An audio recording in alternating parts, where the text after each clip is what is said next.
So you ask yourself, like, okay, well, being pro-crime is not a great place to be for Democrats, which is basically where they found this. They have to oppose everything that Donald Trump is doing. What is wrong with you people, first off? Secondly, this is such a horrific reality that Democrats want for all of us. To accept that America is a place where you are going to be a victim of crime and you have to take it and to accept it. Hardworking Americans know when it's time to roll up our sleeves and get the job done. Now is the time to unleash our nation's energy to create jobs, secure our future, and make life better, more affordable, and full of opportunity for all Americans. That's the power of America's oil and natural gas. Learn more at lightsonenergy.org. Paid for by the American Petroleum Institute. Ladies and gentlemen, your attention, please. Keep the faith, hold the line, and own the libs. It's time for our main event. Good Tuesday to you. Welcome back to the Ruthless Friday program. My name is Josh Holmes. I'm along with Comfortably Smug and John Ashbrook. We're missing one here, and it's a little bit alarming here to the Ruthless Friday program because he's fallen ill, Michael Duncan. And if you know anything about the Ruthless Variety program or have followed along for any period of time, you know that he's perfectly willing to give us all typhoid if he has it. Duncan, if you're listening, please take your time. Take your time to get well, Duncan. This should not be another situation where you rush back to the studio, infect us all with whatever you have. Because I know he loves to do that. He does. He's like, I never take a sick day. And he shows up. He's just like, bleeding chicken pox out of his eyes. Coughing malaria. And it's like, dude, no. Get well soon. Take your time. We've had plenty of different things over the years where he has showed up something close to death. Yeah. And been perfectly willing. I think basically every time that I've fallen ill over the last 4.5 years has been a direct attribution 100% to Michael Duncan. And the fact that he's not here shows that he's a little bit more ill. Yeah, if he doesn't show up, he is under the weather. Like, this is not a normal illness, because usually he's, short of being on his deathbed, he's happy to show up and spread it. Oh yeah, no, he'll give us whatever he's got. He'll give us whatever he's got. Poor old man. Yeah, the poor old man. But we have a lot to get through here today. Listen, kids are back in school in many parts of this country. People are coming back to work. The summer's dead and gone, right, Smug? Summer is dead and gone. But, there's a good part to it because the weather is phenomenal. It is. You don't have to worry about getting cooked. You go outside, you can enjoy your weekend. Yep, but it is dead and gone, and we're now focusing on some very serious things. We got some crime. Trump did just an epic press conference yesterday. Incredible. That is worthy of discussion. We're going to get to all of that. There's a whole bunch of developments on the criminal front. So you ask yourself, okay, well, being pro-crime is not a great place to be for Democrats, which is basically where they found this. They have to oppose everything that Donald Trump is doing. So they're like, all right, we have to have a summer meeting at the Democratic National Committee. This is their biannual event. They've got to have this is our plan to tackle Donald Trump and regain the power of the Democratic Party. So where do they start with all that? Clip one, please. Lindy Somek, who is from the Saginaw Ojibwe Nation, and she's going to deliver our land acknowledgement today. Lindy.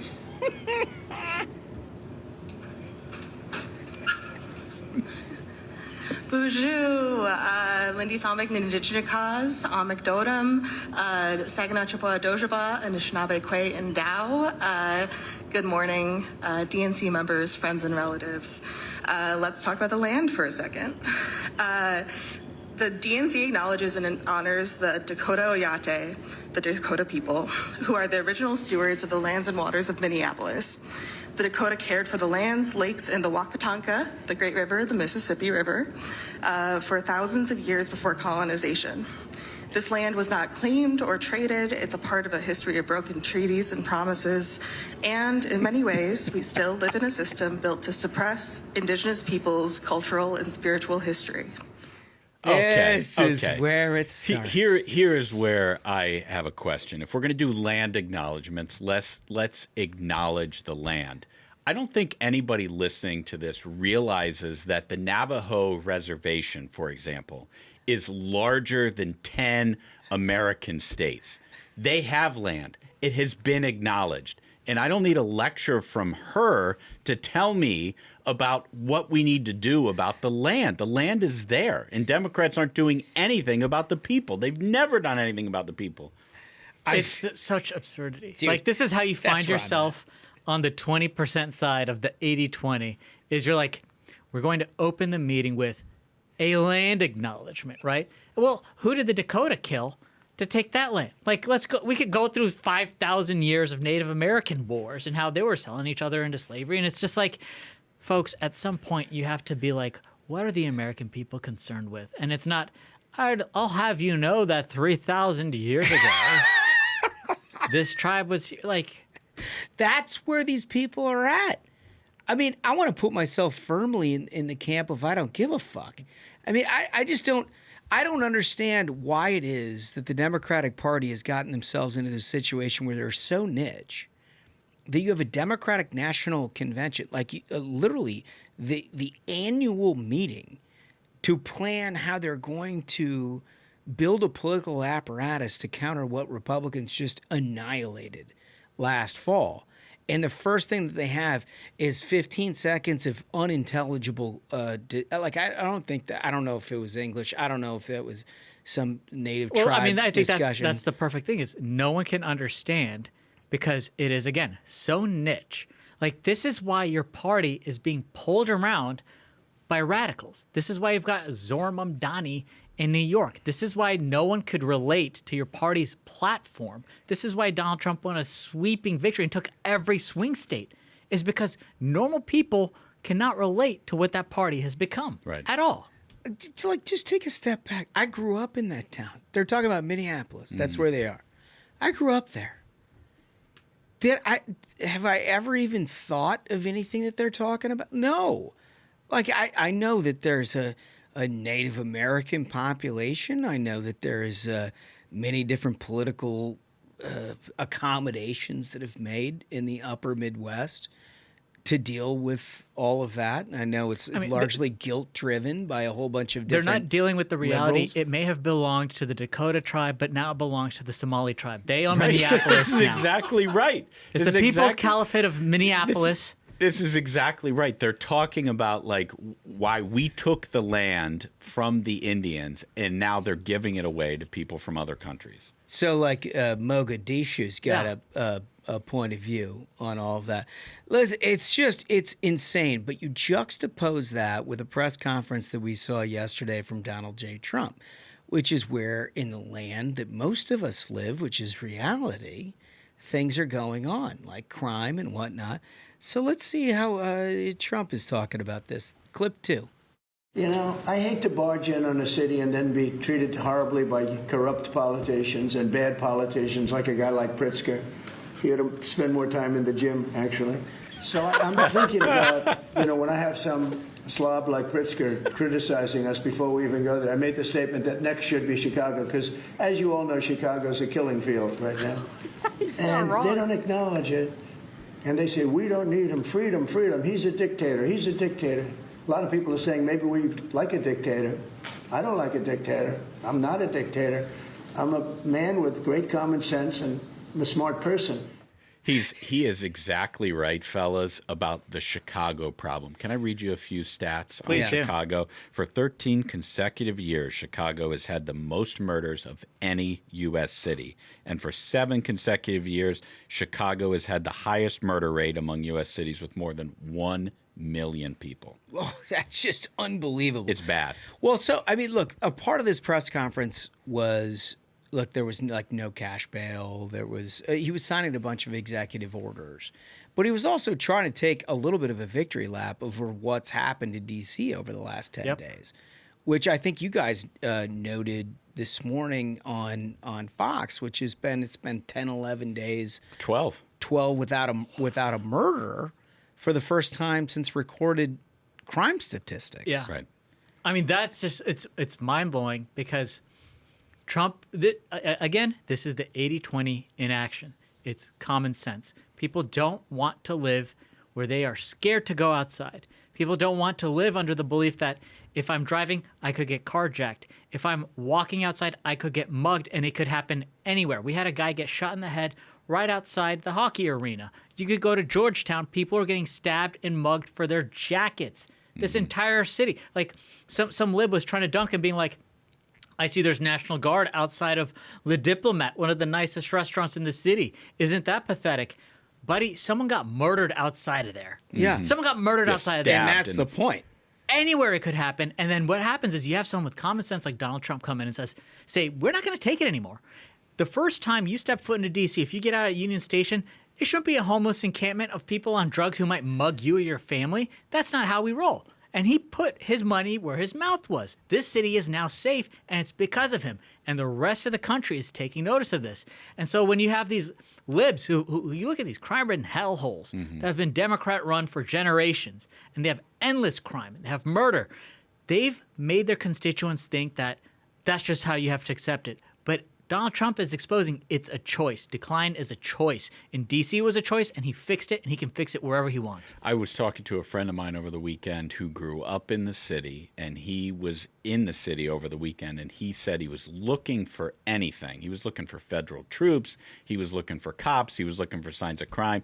He said he didn't see anything. He said he just saw regular people walking around going about their days, and he was blown away because he was like, oh, surely I'm going to see a tank around the next corner or something. He was like, I didn't see anything, which is mind-blowing that not only are you not seeing all federal troops on every street corner, but you're not seeing the crime rolling through the streets. Now, I know there was one video that showed some of like dirt bikes rolling up. They got to take care of that. There's more work to do. There's more work to do. But you know, one guy's story, he didn't see anything.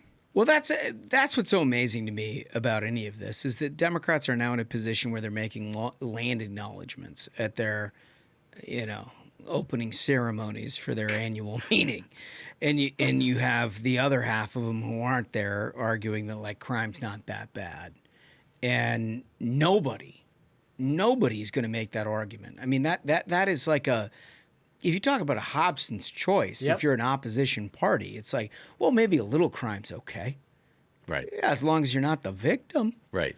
Right. Think about these libs who were out protesting this weekend in some parts of D.C. who were saying, like, stop federalizing our city. What are they protesting? What are they protesting? They're literally protesting no murders over the course of 12 days. That is what they're protesting, which is insane to me that Trump pulled off this Jedi mind trick to make Democrats be the party for violent crime. It's insane. How about the fact? So the reason that Chicago is a part of this discussion is that there's a story from ABC7 in Chicago about U.S. official confirms Pentagon planning National Guard deployment in Chicago.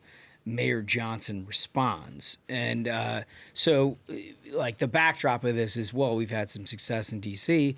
Let's go to the real roots of these problems in these cities, which is Chicago, where you have an elected progressive Democratic government base, both in the city and in the state, that have done nothing about, like you said, 13 years of leading the nation in murders. Maybe we should do something about it and force their hand. Well, Pritzker got up in arms. Trump calls him a slob. He said maybe you should go to the gym. Spends a little more time in the gym, right? I mean, just classic stuff. It turns out like this is a very real option that's on the table. Mayor Brandon Johnson. This is the cat. Yeah. The progressive School board crony who got the job despite the fact that he was like, no, we want to continue the murders, and people are like, yeah, that's great. That sounds good. He says he's in contact with county and state officials, but says he's heard nothing from the White House. He called the possible National Guard deployment in Chicago costly, illegal, and unconstitutional. Okay, well, it's none of those things, and certainly not costly in terms of what it is that is city's budget, because he's defunded the police, and so therefore the American taxpayer need to pony up for National Guard troops to ensure that somebody does the job. Because, by the way, it's like sort of the capital of the Midwest. Chicago's what, the 4th largest city now in America? It's like New York, L.A., Houston, Chicago. Well, you've seen the number of like residents and businesses which have essentially just like turned up and left Chicago. A number of them for Florida. But this statement where he says he calls it costly, illegal, unconstitutional is a prime example of how Trump is a genius, where he's maneuvered his opponents into this position where the mayor of Chicago is like, well, I've seen in D.C. crime and murder has been ended, but I think it's a bit costly to do that here. Yeah, it's costly. How much is okay to spend to end murder? Wait, I'm not willing to pay that cost. Let the murders continue. Like, Also, let I our hate to city tell him- continue lead in murders. I hate to tell him, like, life, liberty, and the pursuit of happiness is pretty well engraved in what we promise the citizens of the United States. Right. And it hasn't been the case for Chicagoans in a long time. Right, and not for nothing, Trump is exactly right that Pritzker is a slob. I mean, this guy owns Hyatt hotels all over the country. Every single one of them has a gym inside. Think of how many thousands of That's a treadmills great are point. inside of the hotels he owns. He's never walked on a single one of them. Honestly, for a billionaire, there's no excuse left. There's no excuse left. I mean, so this cat, he goes on, this is that Mayor Johnson Oh, yeah. guy.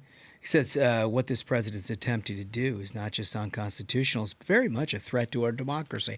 Dude, do they have another note? Do Do they have another it's note? One trick pony. It's just threat to democracy, threat to democracy. Like, I don't even think that they understand what democracy is anymore. They don't, because if they did, they would acknowledge that democracy picked Trump to the tune Bingo. of 78 million people.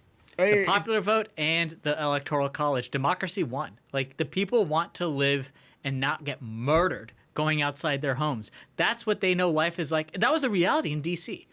Is there were so many murders and carjackings, crime everywhere. That's a choice. Trump ended that. And in Chicago, for them to be like, well, it's a threat to democracy, that didn't work. That has already failed. This guy had this Mayor Johnson had a 7% approval rating. Oh, man. 7? Surprised it's That's that what high. happens. Like Trump said, your town is a killing field.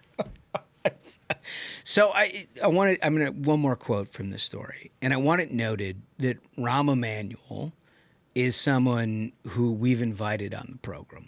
We haven't heard back yet. We've heard a little bit of interest, but never directly from him. Former mayor of Chicago. Former mayor, former chief of staff to President Obama, former ambassador. This is somebody who is like sort of at the center of the Democratic apparatus in many ways. He'd be our first Democrat. Yeah. And so we have invited him on the program because we want to have a discussion about some of this stuff. Maybe it is some kind of an impetus to get him in here, to quote him as saying, as commander-in-chief over his 2 terms, he has only deployed and put boots on the ground in American cities, never overseas. And just think about what that means as a country. Well, we've thought about it. Yeah. We've thought about it. And that is like one of the pillars of America First. That sounds like America first. That is one of the pillars of America First. And so, like, love it or hate it, but that's what people voted for. Yeah. They didn't put... I didn't vote for foreign wars. I voted for safety. And thank you. Yeah. This is wonderful. But that is something we would love to debate with him. Yeah. Like, that whole perspective is something that we would love to debate. Yeah, with that's a good point, Rom. He is following through on his Yeah, election. so he's doing kind of what he said he's going to do. And, like, Sounds I great. understand. Like, you don't want boots on the ground in your cities, but, like, maybe don't lead the freaking continent in murder. Yeah. And then elect complete savages for all across the dial, from Pritzker on down in places like Illinois that just perpetuate the problem. Yep. And we wouldn't have to do stuff like this. Exactly. Like maybe that's worth discussion. So anyway, Round open invitation still out there. Coming up is Trump cracks down on crime. One prominent Democrat is embracing a failed policy of decriminalizing violence. It rhymes with Mamdani. We're going to tell you about it right after this. America is back. Thanks to President Trump and leader John Thune's working family tax cuts, we stopped the biggest tax hike in history. But that's only the beginning. The big, beautiful bill also cuts taxes on tips and overtime, secures the border, finishes the wall, and protects Medicaid for Americans. not illegals. Leader Thune and Senate Republicans got President Trump's conservative agenda done, providing real relief for every hardworking American that's up early and home late. We're bringing manufacturing jobs back home and making America great again. Tell Leader John Thune and Senate Republicans thank you for delivering President Trump's agenda. Learn more at onenationamerica.org. Okay, so listen, there's a huge juxtaposition of what's happening on the issue of crime in America. And it comes at a good time because there's a huge epidemic of crime that's been happening years now. Yep, way too long. In the making. Somebody's addressing it, somebody's not. Somebody has one idea on how to deal with it. Somebody's got the opposite idea. And we're going to throw it up into you, the listener. Here's clip 3 on Donald Trump signing his executive order yesterday. One of the executive orders has to do with cashless bail. That was when the big crime in this country started. Yep. And I can tell you who did it, when, but I don't want to do that because others followed pretty quickly. But that was when it happened. Somebody kills somebody, they go in, don't worry about it, no cash, come back in a couple of months, we'll give you a trial. You never see the person again. And, I mean, they kill people and they get out. Cashless bail. They thought it was discriminatory to make people put up money because they just killed 3 people lying on a street. Any street, all over the country, cashless bail. We're ending it. It's one of the things that Trump does better than anything else is cut to the heart of the argument. Yes. Like you can have an esoteric conversation about the criminal justice system, or you can just tell the American people exactly what it is that the impact is and what the decision point is. The cashless bail part being one of them. It's obviously true. Yes. Like this horrific left-wing dark money pipeline of where you have these professors on the campus, they're all stoned and they come up with the idea, what if cashless bail? Because the problem isn't crime, it's racism, and the system, it's racism that, we're arresting these people. And then it instantly goes into electing prosecutors, the Soros prosecutors who are like, I'm going to do that stupid kooky idea of like, it's actually racism to charge bail. And, just like Trump described, you can commit felonies.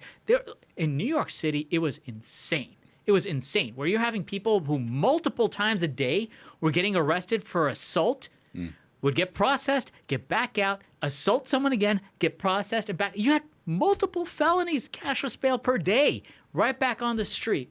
Enough is enough. And another thing that Trump is absolutely right about is that there are many people across this country that have never been let in on this little secret.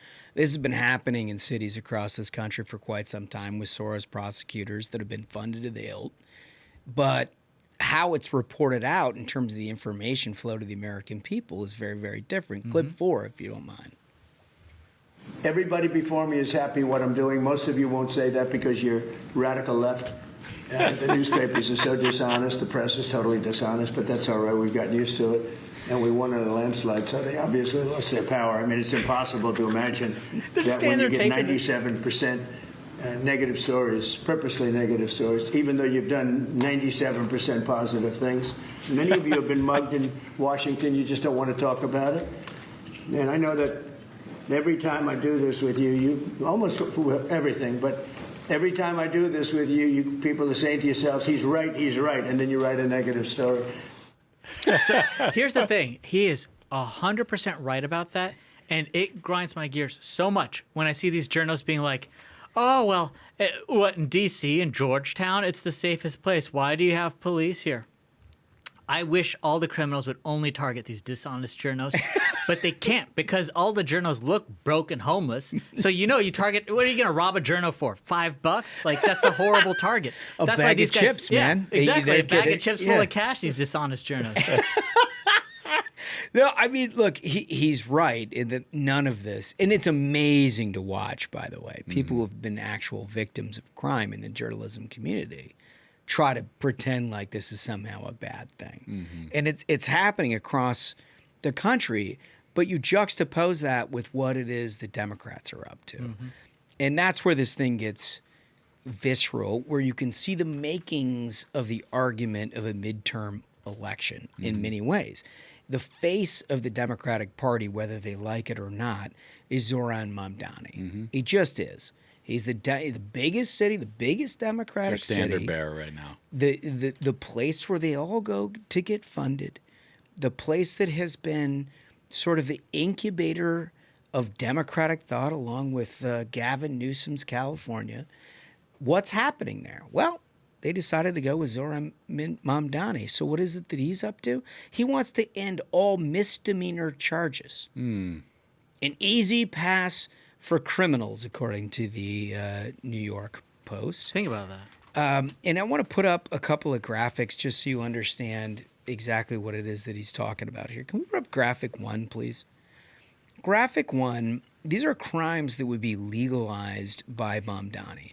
Third-degree assault, petty larceny. Can I stop you on petty larceny? Because in New York, that has a specific definition. Yes. It's anything under $1,000. So if you are somebody who's looking to steal things and you want to steal something that's cost less than $1,000 under Zoran Mamdani, Free. It's free. That's not a crime. They might as well put up a sign at the front of Foot Locker that says, walk to the back of the store and find shoes that fit your feet and walk out with them and don't pay. Yep. You know, like it is the worst nightmare to somebody. Because all these companies will tell their employees, don't stop them because then that person's going to sue us. Yeah. And they're going to be like, oh, I got assaulted by your employee. Yeah, oh, yeah, totally. If you do anything about it, you're the criminal. Third-degree drug possession, DWI, hilarious, by the way. Forcible touching. Of course, Democrats. Oh, I thought this was. Democrats want that. Oh yeah, I thought this was the party of women. I thought this was. It's a party that doesn't even know what a woman is. Always believe women. Yeah, Democrats want that to go Forcible touching. Sexual misconduct, second-degree sexual misconduct, second-degree sexual abuse, third-degree ID theft. All of those things, according to the presumed and also something next that mayor. I'm sure many people became aware of from the D.C. crime crackdown is they are encouraging prosecutors to bump down felony charges to misdemeanor charges. This is a great point. So you could have a felony assault charge gets bumped down to a misdemeanor, and Zoran's easy pass on crime. No, actually, nothing was done. So, No crime. just think about this from a And a so then in the standpoint. stats, they're like, oh yeah, assaults are down. This is going to fall into our vegetable category here on the Ruthless Variety program, but just think about this in terms of a juxtaposition of two things in our body politic across this country right now. Like, you can love Trump, you can hate Trump. You can think of any sort of the vast majority of Americans, there are things they love, things they hate. But, like, your opinions are kind of polarized in the era of Trump.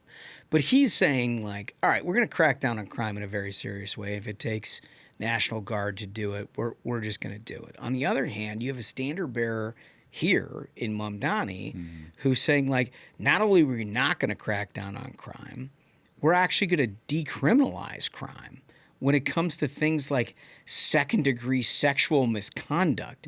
Like, I don't know what constitutes a second degree right now. It doesn't seem good. No, none of it's good, dude. None of it's good. And this is for the life of me. I do not understand why Democrats are like, you know what? We're going to stick up for violent crime. That's our party's number one plank heading into the 2028 election. Violent crime right at the top of the platform. I don't know how they got to this point, but they're squarely there. Well, it's because of the past decade of this whole left-wing radical thought of saying it's not crime, it's racism. You know, essentially they tried to divide and conquer this country. They tried to pit everyone against each other along demographic lines. And this victory for Donald Trump was the biggest repudiation of that ever, where they're like, oh no, we have a record number of Latinos, we have a record number of black people voting for Trump. What have we done wrong? You've turned this country into chaos, and you've turned everyone against each other. Yeah, it's well said, because if you think of the plan that they've had in place, well, it ain't good, but it's a long-lasting plan. Like, they've worked on this. So this was, I think, when he was in the state legislatures. Am I right about that, State Spahn? Assembly. It was his policy. So he Mamdani put together a policy paper, advice on dealing with criminals. And if we could put up graphic 2, this is the most amazing thing. So he's got a series of pieces of advice. Yeah. It's not like, hey, we're going to prosecute people who assault you. We're going to hold people accountable. We're going to clean up the streets. We're going to do all those things that typically somebody would do if they're running for public office. He has a different set of goals in mind. That's the thing is he openly advocated and said he wants to defund the police, and he believes in all that nonsense of like we should have community resource officers who aren't cops, who just like will walk up to who you go call these people if you're getting robbed or there's someone in your house with a gun. You call this person, they'll try to like defuse the situation and talk everyone down. There's one that caught your eye in particular, Smug. Graphic 3, please. This is are you encountering a conflict that appears to be escalating? This is like if someone has pulled a gun or a knife on you. They say, distract, divert attention. Example, spilling your soda. Saying, hey, didn't I go to high school with you? So like that's a very helpful tip when you're at gunpoint about to get shot in the head, is to like drop your soda and be like, oh, I'm such a goofball. Folks, this is real. This is real. Like, we're not making this shit up. We're just reading what it is that they've already put up. Like, they literally said, I can't wait to get to more of it. But it's what they think the solution to crime, spilling your soda? Dude, spill your soda. Just above that, the advice they give is name the behavior, give the person causing harm the chance to correct their behavior. Say no, stop, that's not okay. Use I or we when possible.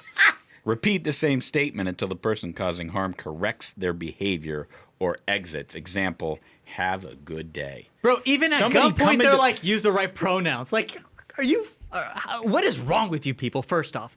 Secondly, like, this is such a horrific reality that Democrats want for all of us. To accept that America is a place where you are going to be a victim of crime and you have to take it, and to accept it and say that America is a broken country that deserves a world like that deserves this reality, that America is a racist country, and you have to accept that if you step outside your house, you're going to get robbed. And if you're getting robbed, to spill your soda and say, did I go to high school with you? There's actually a better way to fight crime. It's called send in the police. It's called send in the National Guard. It's to make it unacceptable. This is America.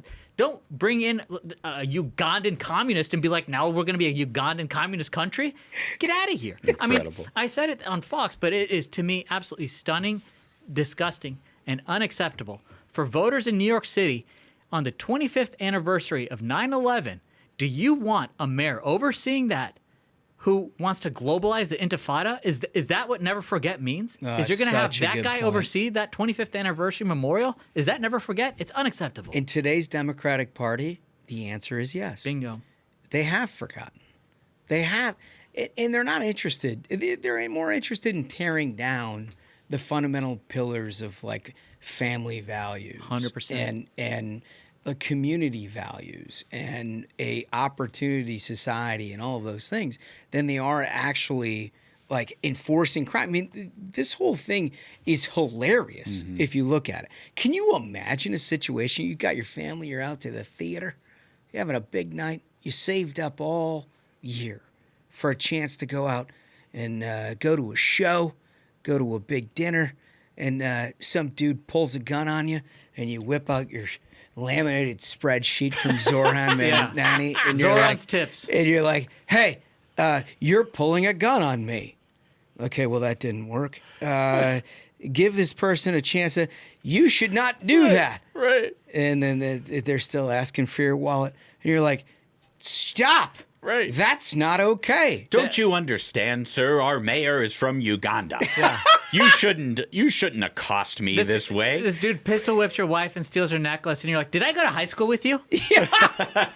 Dude, I mean, but it's honestly, this is, I'm not like making news to any of you in the center of the country that are listening to this. Like, this is the most insane idea of dealing with a problem of all time. Like, you confront the problem. Yeah. And then you're super pissed at the fact that any of your tax dollars have not gone to trying to prevent you from encountering that problem. Right. Like, because that's what you actually pay for, is law enforcement and a city structure that keeps your family safe, that allows you to enjoy your lives. You work hard. You pay taxes. There's not much that you expect from it. A road to drive on, and I'm not going to get fucking mugged on my way downtown to go do the following things. And if these guys are saying like you can't count on any of that shit, you need to talk your way out of it with some charming. Excuse me, sir. You're holding a firearm. It's because that's illegal in this state. I've thrown down my coffee. And because when you say that, like, how is it that Dems have taken this? Is because they're all socialists now. They need a system. I mean, Zoran, it's very clear. They need a system where, every drugstore you go to, anything under $1,000 is locked up because all misdemeanors are legal. Anything $1,000, you can steal it. If you want groceries, you have to come to Zoran's grocery store. If you want food, if you want protection, you have to support this left-wing government. If you don't, good luck, buddy. Good luck to you. I mean, that's still one of the funniest things of all time that they came up with the formula for the national grocery stores. It turns out stores. It's actually completely wrong. They're like, well, we'll pay for it with an account here that's like apparently it's a grocery account. We can just use that to like put it under city control. And they're like, well, no, actually, the grocery stores, the private grocery stores, are the one that pay into that account. So, like, it doesn't. That doesn't work. Yeah, I mean, it's like basic rudimentary math that they haven't figured it out. But if you extrapolate it out on all of their policies, it's exactly the same. Like, nothing goes beyond step one. It is all the dumbest shit things that you've ever heard of in your life. But the National Democratic Party has gathered in Minneapolis that we led our show with is doing land acknowledgments in a different language that none of us understand and like hand waving all of this through. Like that's the foundational thinking of their entire party is based off of a bunch of stoned college professors. Yeah. And now they have to run with it. That's why they're in this pickle.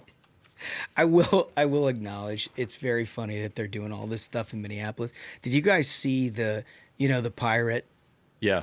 The pirate. Yeah, the Somali mayor candidate. Yeah. We talked about him a couple of weeks ago about the Somali pirate who was the Democratic nominee for mayor of Minneapolis. There was a thing last week where they rescinded their nomination, the Democratic nomination. I guess the election was stolen. We can legally. I guess they're allowed to say that. There was nothing funnier than watching Democratic establishment figures in Minnesota, and they've got this guy Erlinson and like all these like total white bread guys were like, well, integrity of elections is extremely important to us. And it turns out that 30% of the ballots that were registered on the first ballot weren't counted. And so therefore enough ambiguity exists that we're rescinding our nomination. And it's like, so elections can be contested. Oh, yeah. Mr. Erlinson. Oh, yeah. Democrats always find the ballots. Oh, it's interesting, isn't it? So anyway, the pirate is up against it. Up against it, but not his policies. Not his policies. They're alive and well. And Zoran Mamdani is going to lead the biggest city in the world.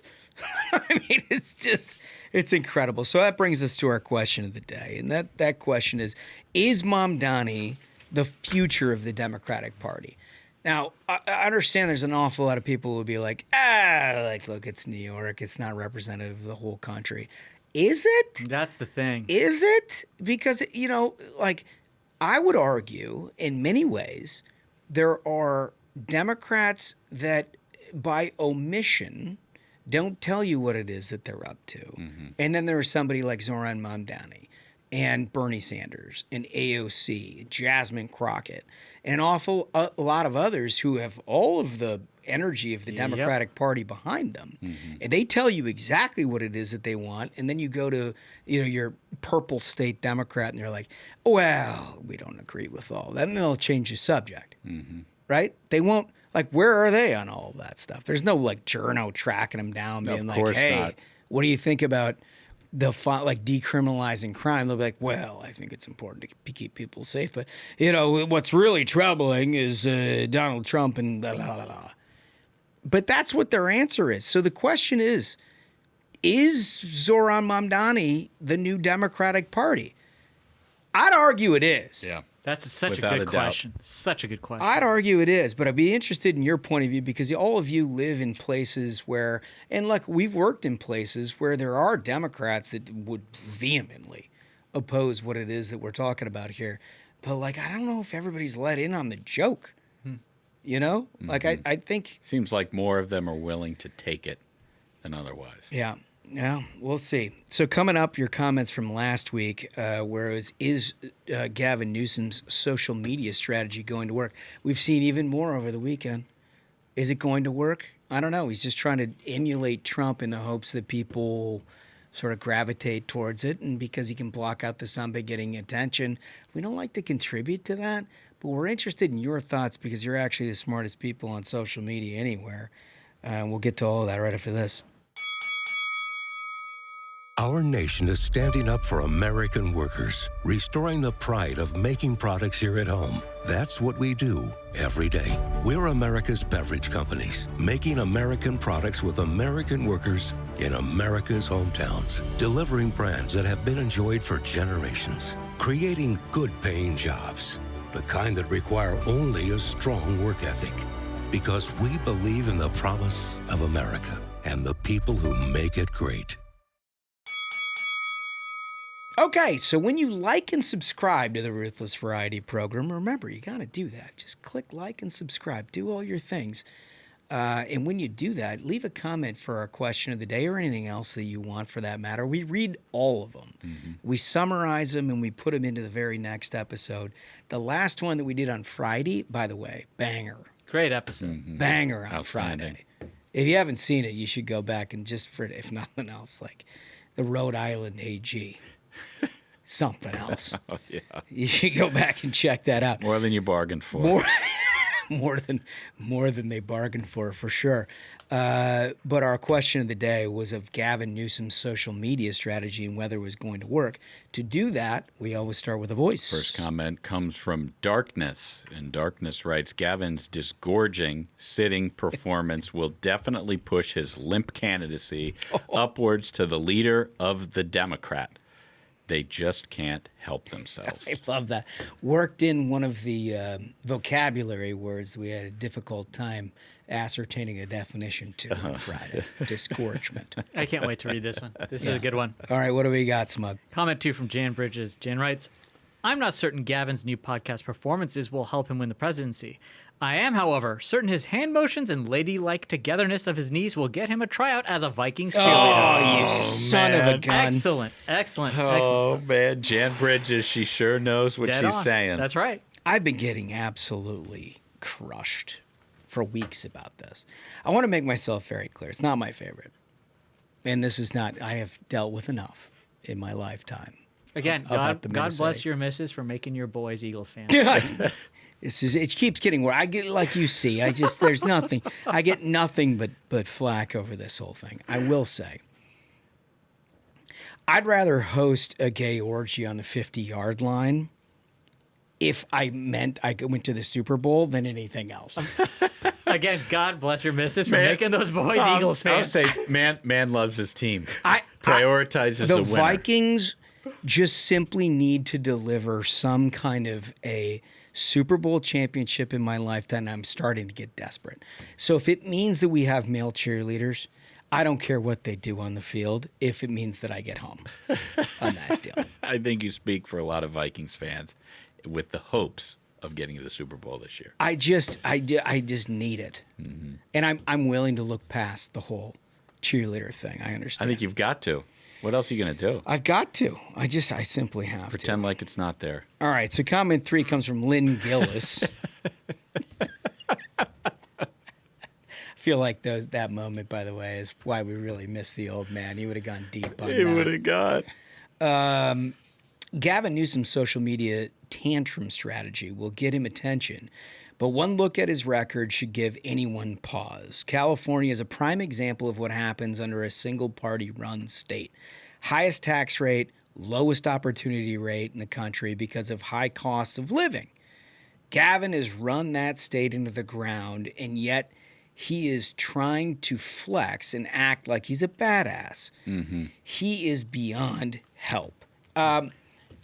So this is where I think the rubber meets the road in just putting a bow on this whole thing. Yeah. Which is, I think you can make an argument that what he's doing is captivating Democrats. Mm-hmm. And it's making him the center of the conversation in terms of opposition to President Trump. It's clearly, we're talking about it, right, for crying out loud. And that may help in a Democratic primary. It may even win him the Democratic primary.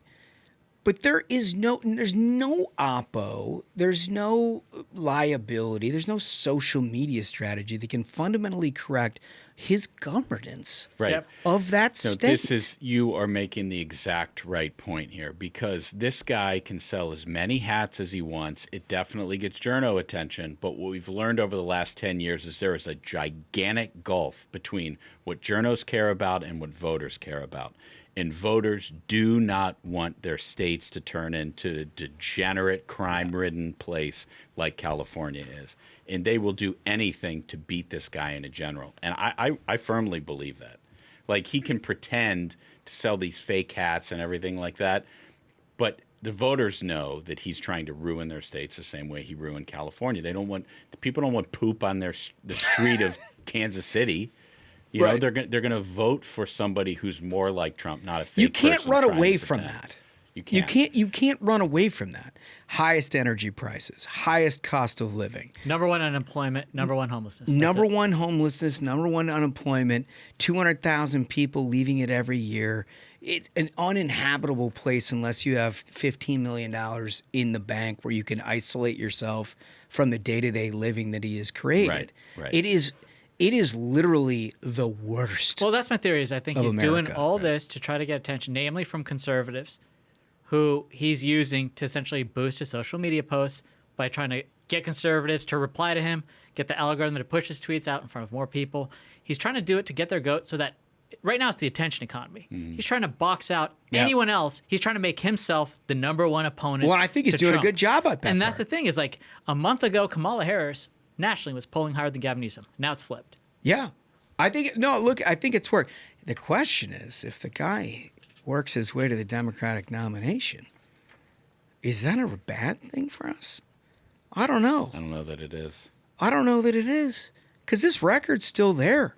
Like, there's going to be I don't care who the Republican nominee would be in 28. Like, it's not hard to run against the way this guy has governed California. Easy contrast. I don't know. We'll see. Great comments, as always. Like and subscribe. Put them in there, and we read them all. You ready for a little lightning round? Always. This one caught our eye. I think Wolf actually flagged this one first. Happened right in the backyard of many of us in Arlington, Virginia. Dem supporter had an interesting sign. Graphic 5, please. Oh, boy.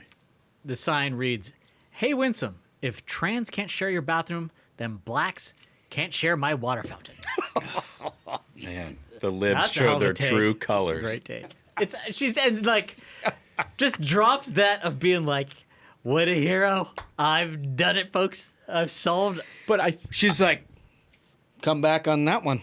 Dude, folks. The best is, like, I saw a video of, like, I think it was the head of the Arlington Democrats. Later on, like, a journal got video of this happening where he walks up to her and he, like, whispers, he's like, that sign's getting a lot of attention. She's like, what? He's like, that part about oh, yeah, negative. I saw this He's too. like, negative attention. And she's just like, we got that? Oh, yeah. That's getting a lot of play. Negative. And she shrugs, I don't care. No. The best part is he had to clarify. Negative attention. She's like, wait, they're not standing and clapping for me? Yeah, and it's like, negative. She's like, I don't care. No, she's like, I don't care. It's like you have a sign that suggests a pre-segregation America, and he's like, no, it's negative. People say it's negative. It's a boomer lib. She's like, no, I could never be wrong. I don't care. I don't care. Dude, it's just so good. So that blew up all over the place. Of course, a very important governor's election in Virginia that's coming up in November. It's the off-year elections. People try to extrapolate too much into what that all means. I mean, look, Virginia's a pretty blue state at this point, but that gives you an indication of what you're dealing with. It totally does. And, you know, I think it also validates something that Smug has said for years, that at the base level, libs want power. They don't care who they run over in the process. They don't care if they run over equality in our society. They actually don't care about equality. They don't care about it at all. They never have cared about it. they want power, and they will stop at nothing to get it. And I think this proves it. Yeah, just imagine what that sign would read if they had an African American candidate instead of the Republicans. Yep. It would be like kind of a flop. And the reason that the whole like trans bathroom thing is because there was a case of, I mean, this horrific looking dude. It's like bald dude with some like long hair in the back who had exposed himself to girls in the girls' bathroom multiple times. Multiple times. He's gotten arrested twice, identifying as a woman. How do in you Virginia. how do you do that more than once without going to the break? I'm surprised he's not their nominee. The Dems are like, no, I'm willing to go back to Jim Crow for this guy to be allowed to keep doing that. No, it's the funniest part, right? This boomer lady's ready to go to war. Yeah, totally. She's like, bring back slavery. You know, I mean, it's His just right to expose himself. No water fountains. No for Winston water Sears. She's like, fountains. I will fight on that. It's just, again, the insanity. We keep coming back to this. Top to bottom. We start with land acknowledgments. We're now dealing with somebody who's embracing pre-Jim Crow America in order to advocate on behalf of the Democratic Party. It's completely insane. So anyway, the graphic 6, this is something else here. Virginia Democratic Party Vice Chair Mark Brokowski blames the racist sign on Winsome Sears. Oh, yeah, no, it was her fault. Yeah. What happened in Arlington wasn't just about a meeting. It was about the climate Winsome Sears is creating, one where contempt is currency and neighbors are turned against each other. Oh, yeah, of course. It's her fault. Yeah, because people who show up. Incredible take. She tried to drink out of that water fountain. We told her no. We want trans at that water fountain only. They made her. Look what you made me do. Yeah. Exactly. That is the ultimate look what you made me do. Exactly. From Democrats. Exactly. It's like, I didn't want to be racist, but by God, you're going to make me do it. You've created the climate to make me do it. You've created the climate. Oh my God, it's incredible. So Winsome Sears comes back and she says that Abigail Spanberger's Democratic Party is blaming me for the racist sign her own volunteer made. I know Abigail and her elitist cabal are desperate and deluded, but this is a whole new level of crazy. She's absolutely right about that. It's just, it's you see this in time after time where you have a new Republican Party that threatens the establishment of the Democrats. Yep. Whether it's a Hispanic in South Texas or an African American in Virginia, they don't know how to handle it. Nope. Right? So they have to call them like horribly racist names, like an Uncle Tom, which was like what that was like spit out like a Pez dispenser every time you had an African American candidate in a lot of these places, or something like this. The Hispanic community, multi-generational Hispanic community in South Texas, have been dealing with this for like 4 or 5 election cycles, where it's like, oh, you're selling us all out. Meanwhile, the Hispanic community is like, what the hell are you talking about? Yeah. Right. Like, Right. you no longer lower represent taxes us. and less crime. Yeah, it would be, what are you even talking about? It'd be great if we could talk about like actually putting people in jail who would try to steal my car out of my driveway. Right. You know, it's just it's unbelievable. On that same score, they're still at it with this Abrego Garcia guy. Oh, of course they are. So- They'll never stop. So Abrego Garcia, there was a bunch of like fanfare out of the progressive left because he was, I don't know how he Dem was. senators were going down to have margaritas with this guy. He's an illegal, and there's video of him trafficking people in this country. Yeah, but they were like, okay, well, we're back to celebrating this dude. He'd left the headlines. Recall, this is the guy who was deported to El Salvador because he was an illegal immigrant who was an alleged human trafficker who had alleged gang ties that the Trump administration is very forward-leaning on, by the way. They're very descriptive on this. So they're not confused at all about the guy that they've got here. But recall you had Van Hollen, Senator Van Hollen from Maryland. This guy was domiciled in Maryland, who went down to El Salvador and had a margarita with the cat. Of course he did. You Van know? Hollen's like the weakest guy in the entire Senate. So- Softest hands. Yeah, so it's just very soft hands. Soft hand, like just a doughy Yeah. character. Yeah. Anyway, he's being processed for deportation to Uganda now.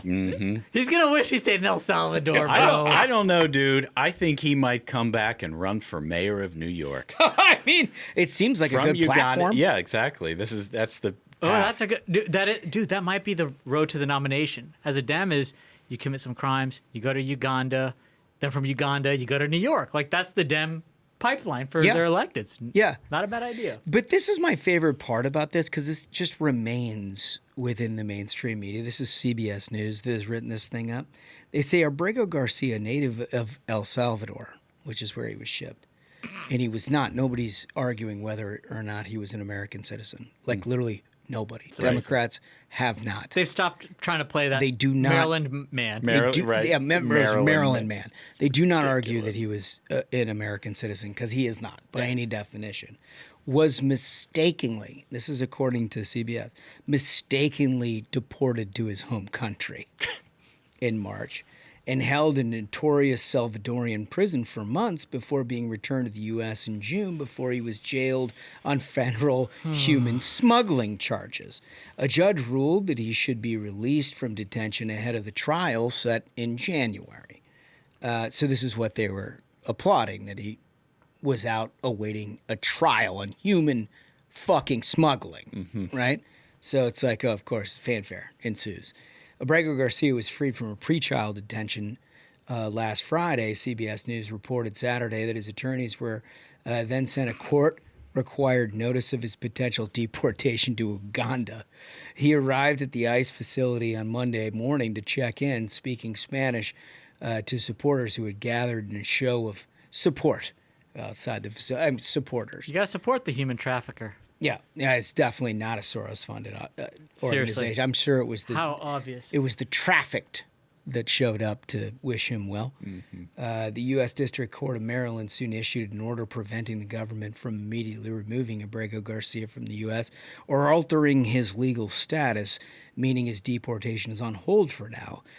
The order will remain in effect until 4 p.m. Wednesday unless Judge Paula Sinas, starts with an X, I think that's how you pronounce it, who is assigned to the case, extends it. The court has issued a standing order in all cases involving migrant detainees, challenging their legality of their detentions in recent months, a move that the Justice Department is challenging as unlawful. So, like, here's the deal. They continue to do it. Again, follow the thread from the beginning of the show to the end. We start with land acknowledgments, crime is good. Now we're like back to Abrego Garcia. Human trafficking is good. Human trafficking is acceptable as long as it's somebody that the Trump administration is trying to deport. Like, granted, this man, they didn't throw out the case. They didn't say that he's innocent of human trafficking. Nobody's claiming that he's an American citizen. Everybody's just sort of like, yes, we like Abrego Garcia on the Democratic side, because he was deported, and they still say wrongfully, by the way, in CBS News without quotes. And now they're sending him to a country that the wealthiest people in Brooklyn celebrate, Uganda. Their favorite country, the country of their new mayor. It's just something else, man. You can't get enough of it. So I have an idea. It just struck me real quick. Chris, I know you have a lot to deal with all of these, like, left-wing radical judges, and it's expensive having to fight all these court cases. The Uganda games, right? Where what you do is you get these illegals, and you like the plane, like the C-140 that's full of them, the door goes down, you push all the illegals out, and then you've got cameras following, like, what happens. Like, you also saw like the a Hunger Games reality movie. show? Yeah. You guys saw, like, in Hunger Games, how it's like the, like, bang goes off, everyone runs to the middle, and there's weapons there, and then they all start just, like, hammering each other and shit like that. Do that in Uganda, the Uganda games. Because there's, like, no laws in Uganda. We all know this. I don't think it's going to work out. It's not well like there's for some them. facility that you're transferred to. Now you've begun your life in Uganda. There's no rules, bro. It's like a PvP zone. So let's just televise that shit. Pay-per-view. I'll pay top dollar to see that. I do want to know if Uganda is, like, aware of this. There is no law in Uganda, bro. Like, if Uganda's like, wait, what?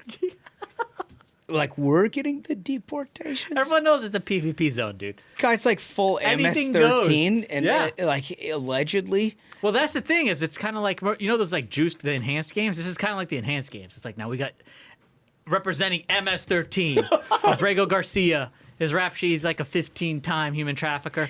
Drop him off the plane. How long is he going to last? You know? I want to see that. We can get Ashbrook to do the announcing. Yeah. We could do that. This would work. Great idea. Can you give me a little Trump, if you're Abrego listening. Garcia? Give me just a little something. Abrego Garcia, 15-time human trafficker, right here in Uganda. Let's see if he can keep it up, folks. He's got a record to stand for. I like the idea of maybe a little Jimmy Lennon Jr. in that. Kilmar Abrego Garcia. Just a little flair to it. Yeah. Anyway, that's it. We've got another one on journos, by the way, and I felt like, given the heat, and our audience has been treated to like just a special kind of heat that you've been giving journos lately. Yeah, they've been very deserving of it. This is a story that didn't miss us. New York Post: U.S. journalist survived on own urine and popped blister to drink blood after falling down a cliff on a solo hike. My left foot was just flopping around, he said. Let me read the first graph, and I want Smug to take this. Climate journalist. There it is. Yeah. He deserved it. Climate journalist Alec Loon survived 6 harrowing days stranded in Norway's wilderness with a broken leg by drinking his own urine, eating grass and moss, and even popping a blister to drink his own blood. So on my Friday take, when I said that journos are like boll weevils, they're like locust people that like they will eat anything that's put in front of them. Right off the bat, I am like, there it is. There's the proof, people. They're disgusting. They're subhumans. They're not people. Like, listen to what this guy did. I mean, it's very difficult to starve a journo. Let's just put it that way. That's a great take. Right. It's extremely difficult to starve a journo. Like, they're not going to go out. They're locust people. They'll eat anything if it's free. If it's free, they will eat anything. What do you think about the popping blister this situation? Is so disgusting. Huh? But like, if there were ever a person who deserved it, it's a climate journo. These are criminals. These are criminals, these people. Why was he in the forest in Norway? It was climate reporting, dog. Climate reporting. It was climate reporting. Okay. It's cold in the winter. Yep. That's what he was trying to prove. 100%. Yeah. Warm in the summer. Out there climate reporting. Just insanity. Clip 5, we've got Mamdani. You guys have seen this before, but we gotta wait. You gotta hear the fellas talk about this. This is Mamdani. He thinks that he can bench press, right? And it is very much a mystery to us. I mean, you take one look at this guy, you know he's not going to be able to bench press anything. But he decides to go out in front of a crowd of people and try to do 2 reps of 135 pounds. It doesn't go well. Clip 5, please. Yeah. Let's go. Yeah. I mean, this guy's just lifting the bar. No, this is... Let me get 3. Dude... It's incredible. I mean, it's exactly like the spotter did all of the lifting, and nothing is a perfect metaphor for Mamdani communism quite like that. That somebody else does the work and Mamdani takes the credit. There it is. That's the take. It's so good. Perfect. It's just perfect. All right. So ESPN, boys. Mm-hmm. This outfit, they're trying to do everything they can to sort of correct the direction that they were headed. Over the last couple of years.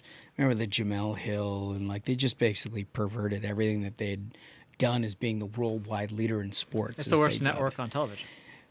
But they still can't totally shake it, right? So this is according to Outkick. ESPN deletes graphic promoting WNBA players Monica McNutt over Scotty Scheffler after Outkick post. That headline doesn't actually do this justice. So what this was a promotional graphic that was to promote its newly launched direct-to-consumer service. And it highlighted icons featured in the app, right? All the sports icons. That's the quote. It says, all the icons, all the moments, all of ESPN, all in one place. Yeah. So what they did is put up the following graphic. Okay.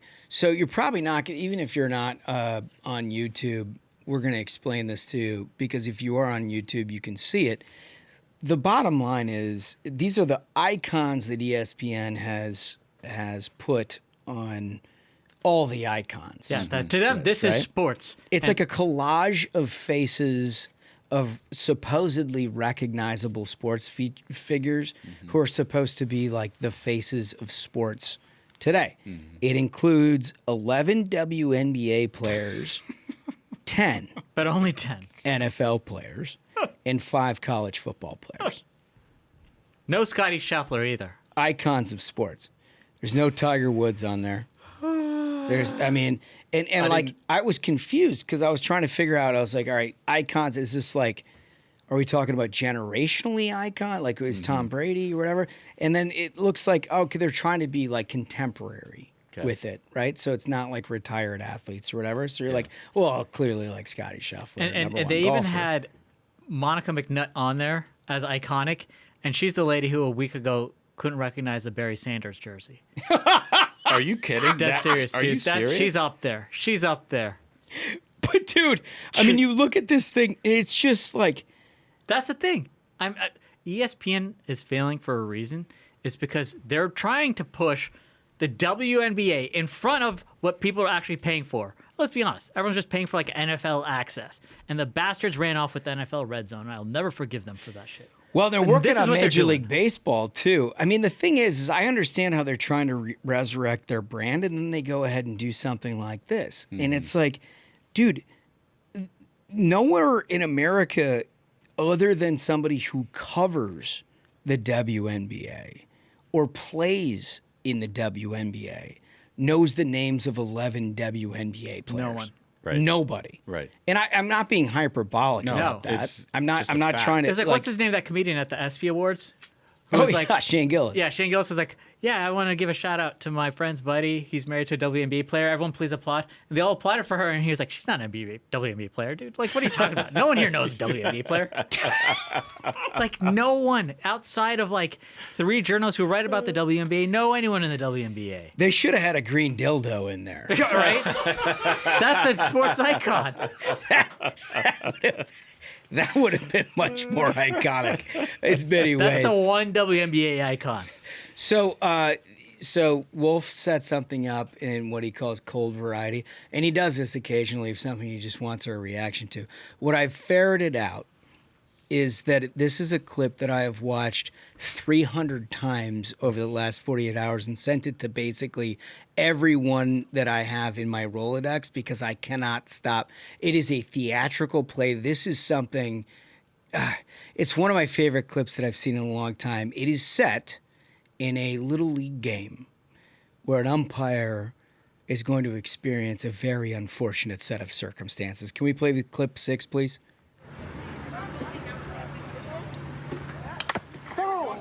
That's not shot number so the one. first for our audio only, he takes a foul tip to the balls. Oh, that's number 2. Foul tip number 2 to the balls. And here's the fat dude. He's like, "Are you okay, dude?" Pitch number 3. He's now keeled over. He's in the fetal position. And here comes a fat dude. Here comes a fat coach. Like, this umpire is gonna die on that field, and no one cares except for the fat dude. So wait, that like cry of pain on the third one, where he's like, "Please, God, help me." Just the most unlucky guy on the planet.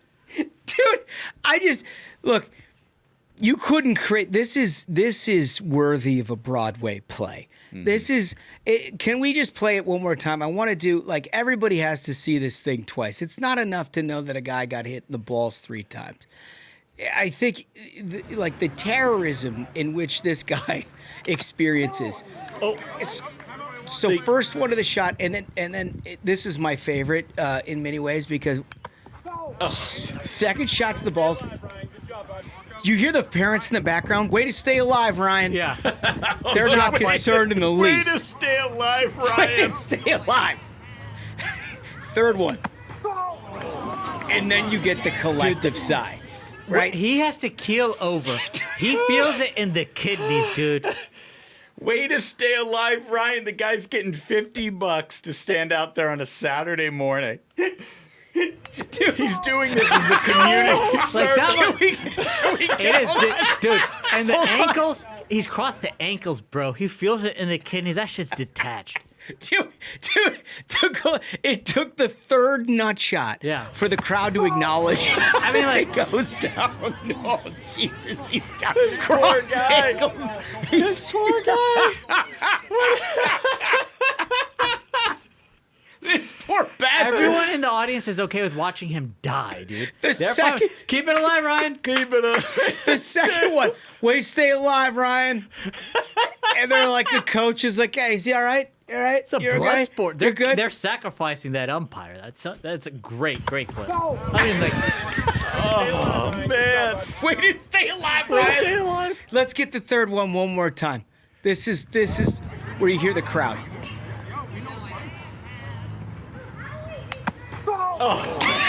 Here's the thing. It looks like he's not wearing chest protection. or a cup. Which usually hangs down. It usually hangs down, but adds a little bit of extra padding for the cup. Is it too? I mean, poor guy. Maybe he left it in his car. He was rushing to the field to get there on time for the first pitch. No, bro, you can't do He that. takes 3 foul balls to the gentleman in one little league game. The foulest of balls, bro. He's like, God, nothing's ever happened before. I don't need the chest protection. I'm going to get there on time.